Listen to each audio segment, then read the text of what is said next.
Bonjour à tous, on se retrouve aujourd'hui pour le 29e jour du mois consacré à Notre-Dame du Saint-Rosaire. L'Assomption, deuxième partie, le triomphe.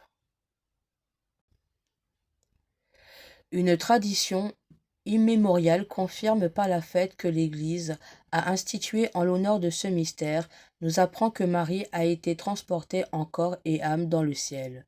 Le corps virginal de la Mère de Dieu ne devrait point connaître la corruption du tombeau.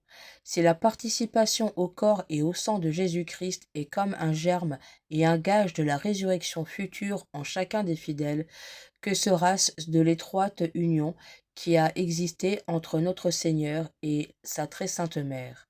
Le corps de Jésus ayant été formé du corps de Marie, le corps de Marie ayant été le temple de Jésus, son sanctuaire, son tabernacle, il ne pouvait être condamné aux ignominies qui suivent la mort.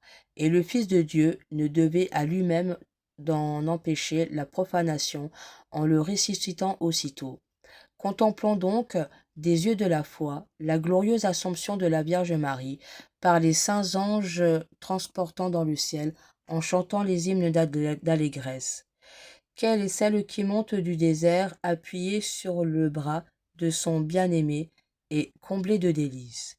Réjouissons-nous du triomphe de notre Mère. Il est la juste récompense de sa dignité et de ses imminentes vertus. L'exemple du jour. Le bienheureux Grillon de Montfort disait « Je ne sais comment cela se fait, ni pourquoi, mais cela est pourtant vrai. Je n'ai pas mon meilleur secret pour connaître si une personne est de Dieu, que d'examiner si elle aime à dire l'Ave Maria et le chapelet. Je dis si elle aime la dire, car il peut arriver qu'une personne soit dans l'impuissance de le dire, mais elle l'aime toujours. Je vous prie donc instamment, par l'amour que je vous porte en Jésus et en Marie, de réciter le chapelet et même, si vous en avez le temps, le rosaire tous les jours. Et vous bénirez au moment de votre mort, le jour et l'heure où vous m'avez cru. Prions. Ô Marie, après avoir vécu d'amour, vous mourrez aussi de ce même amour.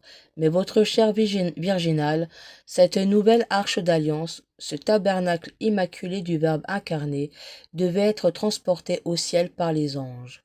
Je veux, par votre secours, que mon corps respecté par la Sainte Communion y trouve le gage de sa résurrection glorieuse. Amen.